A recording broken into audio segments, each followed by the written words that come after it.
There is a major shift going on in the music scene that is becoming prevalent more and more by the day. Maybe you've heard of the term hyperpop before, maybe you haven't. For this video it doesn't really make a difference, because it's not really a description of the music I'll be talking about. It's more a term that loosely describes an entire new wave of sound altogether.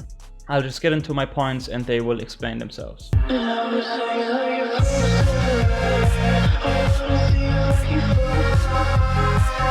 There is a point to be made that musical genres sprung out of the rigid structure of analog music that is breaking down more and more as people get used to totally synthetic instrumentals.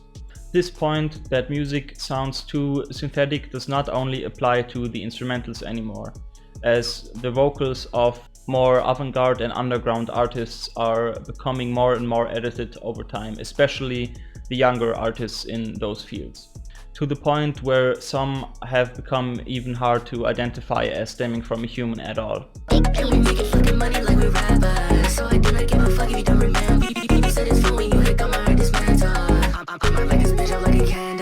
This is nothing new, but in this context it's not made out of a lack of talent, but as a stylistic choice to fit the overall narrative of the music better. Another key feature in this emerging wave is a perceived atheism to the concept of music genres as a whole, which leads to songs that go through a myriad of musical genres in a short span of time, or just combining and mashing musical genres together freely and seamlessly. Last week I was acting, this so real me. Sleep though from a deep hole, from a black god, at the left god, at the soul god. High tempos and up or down pitched vocals are a part of this aesthetic too, but they aren't used by every artist and so aren't as good a description as the futuristic and synthetic aspects.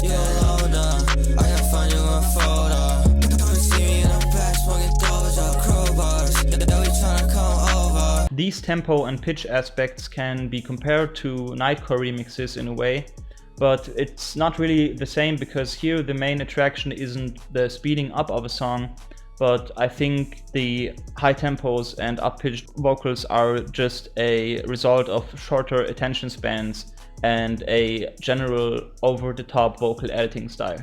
Like the visuals that accompany the music, it's a very DIY and to a certain extent ironic style, which also doesn't apply to every artist, because some have gained decent popularity in the last few years and got a bigger budget through that.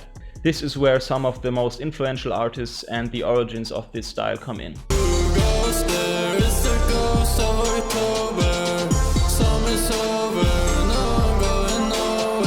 With the difficulty this style encompasses, it's also hard to pinpoint its exact origins. But as with all good things in life, it can be at least partially traced back to the Drain Gang collective and their associates, the Sad Boys.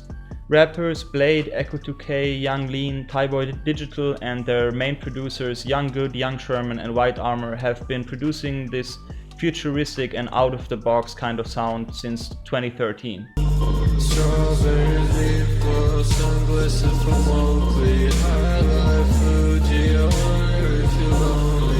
They were so influential in establishing this sound that many of the new artists coming out right now that use elements of the sound or are maybe inspired by them are quick to be labeled as Bladee and Drain Gang clones in a very derogatory way, which I find to be very counterproductive, because it's exactly this kind of putting people in a box and artists in a box and labeling them that was holding Drain Gang back in their earlier years.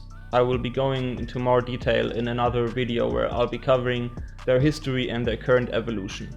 Of course, when talking about the origins of this new wave, I can't forget to mention A.G. Cook and the PC Music Collective,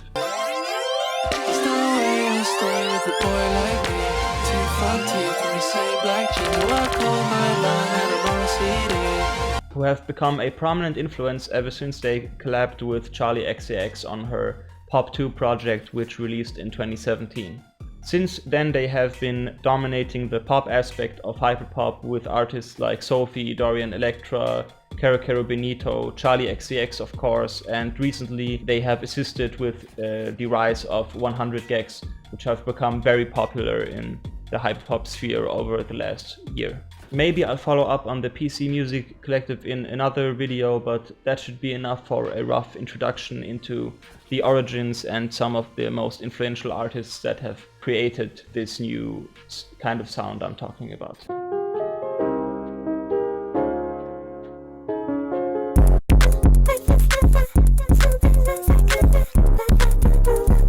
There are many bubbling underground artists out right now that are less known by the community overall.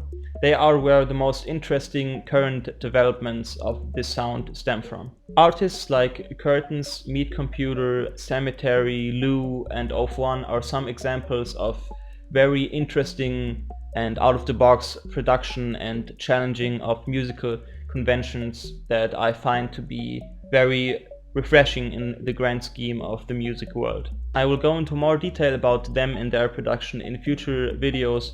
This is just a short overview of the topic as a whole. Under pressure, nightmare pack, I'm smoking pressure. I'm a bad getter. Now the question is this a good thing or a bad thing? And as with all things music, there isn't an objective answer to this question. I can just give my personal opinion and maybe you'll agree on some points. But first, I have to state that there are people who haven't grown up with this totally synthetic, over-the-top kind of music, or at least not in this extreme form. And if those people never get won over by it, or maybe even hate it altogether, that's totally fine. It's an acquired taste not only because of the aesthetic, but you had to have grown up in a world of memes and ironically making fun about your depression to understand some of the memey and ironic over-the-top elements of this music. Now, that of course doesn't mean that if you're older you can't enjoy it, or that if you're younger you automatically do. It's just a little harder to grasp some of the themes that are discussed in this music if you haven't been exposed to them before. Okay, with that out of the way, here's my personal view on this current development of sound. I think it brings a lot of freedom in the sense that you can now, for the first time in history, create anything you can imagine sonically, if you have the skills to do so, of course. This has led to a new kind of personality that is interwoven into the music that was, if not impossible, at least a lot harder to obtain in the past. Like, you had to have had an entire band to make a song that can now be created by a single person in the room with little to no equipment. I can get why people think that the spirit of music is dying, because it's really transforming from the form it has been in forever. I wouldn't really call it dying, but more evolving or transcending its old barriers and developing into something new and exciting. I think if you're open to this transition in musical spirit and the way music was viewed in the past and how it will be viewed in the future, you're in for a hell of a ride into this new, futuristic and empowering world of freedom of sound. Thanks for watching.